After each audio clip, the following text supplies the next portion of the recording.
अम्मा, मला बाबू सोबत नाही खेळायचंय. मला पण. मला तरी कुठे खेळायचंय. ही तर खूपच विचित्र बाब आहे. असं काय झालं माझ्या प्रिय मुलांमध्ये की त्यांना एकमेकांसोबत खेळायचंच नाहीये? बाबू प्रत्येक गोष्टीत मोठ्या मोठ्या डिंग्या मारतो.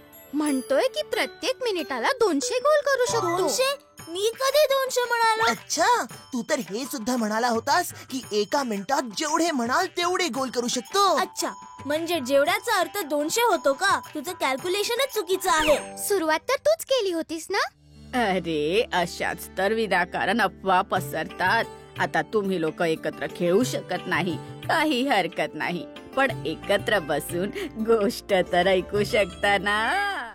विजयनगर मध्ये एक स्त्री राहत होती, संतोषी आत्या, जी खूपच गप्पिष्ट होती.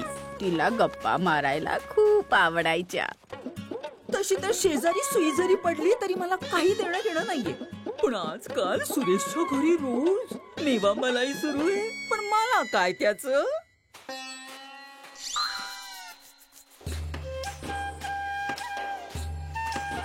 बहुतेक कुणीतरी मोठा मासा गळाला लावलाय त्याने. पण मला काय?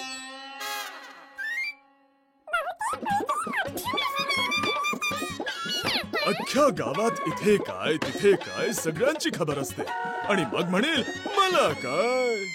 बरं, उद्या परत या हा. पुढचं उद्या सांगेन. अगं, अख्खा दिवस लोकांबद्दल गप्पा मारून मारून तू दमत नाहीस का? हं? अहो, मी तर केवळ लोकांच्या गप्पा मारते, पण तुम्ही तर फक्त मोठ्या मोठ्या बाता मारता. पण मला काय त्याचं? आणि मी कधीपासून सांगतेय, या तोडक्या मोडक्या खोलीला तोडून एक छोटीशी खोलीच बनवून घ्या. पण नाही. ओ, हे तोडकं मोडकं घर. हा, अगं संतोषी, जरा बघ तरी आपल्या मोडक्या घरावर किती सुंदर दुर्मिळ कावळा बसलाय. बघ. दुर्मिळ कावळा?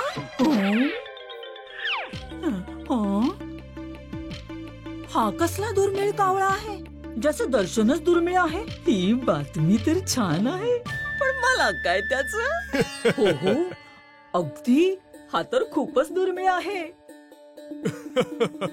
मी बाजारात जाऊन येतो. फक्त एवढं लक्षात ठेव की या दुर्मिळ कावळ्याबद्दल कोणालाच कळता कामा नये. गणेशने संतोषीला या कावळ्याबद्दल कुणाशीही बोलायला मनाई केली होती. पण संतोषी कुठे थांबणार होती? ती निघाली तिच्या शेजाऱ्यांना सगळं सांगायला. अरे, हे काय?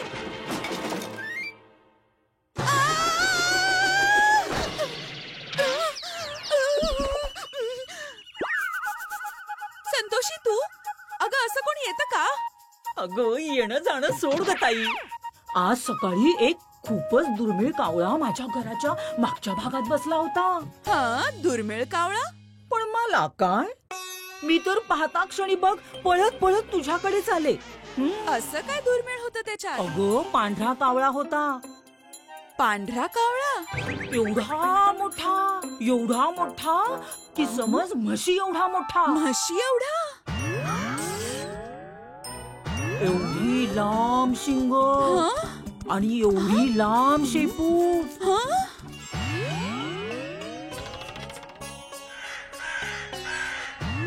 शेपटीवाला कावळा? अच्छा. नाहीतर अजून काय. चल, मी येते. आणि हो, अजून कुणाला सांगू नकोस हो.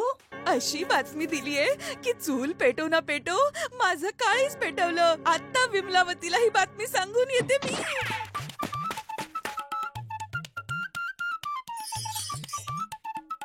अगं, तू इकडे बांगड्या चमकवत बसलीयेस आणि तिथे संतोषीच्या चकाकीने सगळ्यांचे डोळे दिपणार आहेत. काय म्हणालीस? अगं, तिच्या घराच्या छतावर एक पांढरा कावळा बसला होता.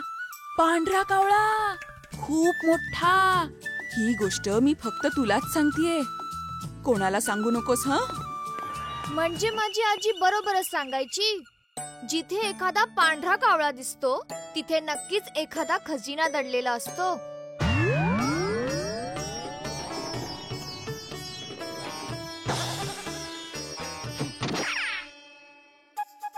अहो, ऐकलं का?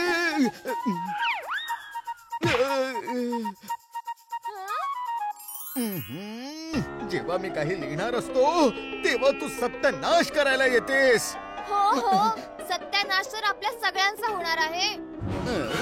तिथे संतोषी आणि गणेश गाडी मात्र काम न करता खजिन्याचे मालक बनणार आहेत. तू आणि तुझी स्वप्न. अहो स्वप्न नाही, खरंच सांगते मी.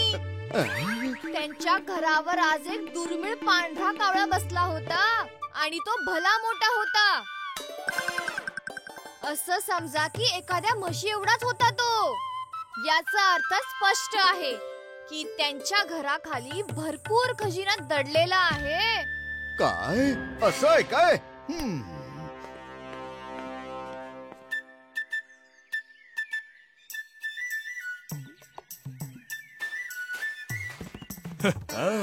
आता बातमी पोहोचलीये योग्य माणसाकडे. अरे कमलेश, आज इथे कुठे? अरे मी असं ऐकलंय की एक दुर्मिळ पक्षी तुझ्या पडक्या घराच्या छतावर बसला होता. तुला कसं कळलं? ही गोष्ट कोणाला सांगू नकोस. विशेषतः राजमहालापर्यंत ही गोष्ट पोहोचता कामा नये. तो निश्चिंत राहा गणेश, मी कुणालाच नाही सांगणार. नक्की सांगशील. कमलेश, ज्याच्या डोळ्यात संतोषी आणि गणेश सलत होते, त्यांनी ही गोष्ट ईर्ष्येपोटी जिथे गणेशला सांगायला मनाई केली होती तिथेच पोहोचवली. अद्भुत. राज्याच्या प्रत्येक संपत्तीवर प्रथम अधिकार हा राजाचा असतो. महाराजांना सूचित करण्याआधी सरळ त्यांना खजिना काढूनच देतो. अतिउत्तम. सेनापतीजी, तुम्ही इथे? सगळे ठीक तर आहे ना?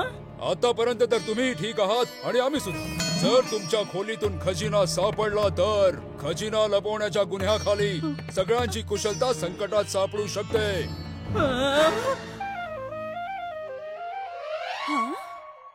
शिपायांनो, तात्काळ त्या पडक्या खोलीत खोदकाम सुरू करा. काय? अखेर तिथे खोदकाम सुरू झालं. अख्खं गाव खजिन्याची वाट पाहत तिथे उभं राहिलं.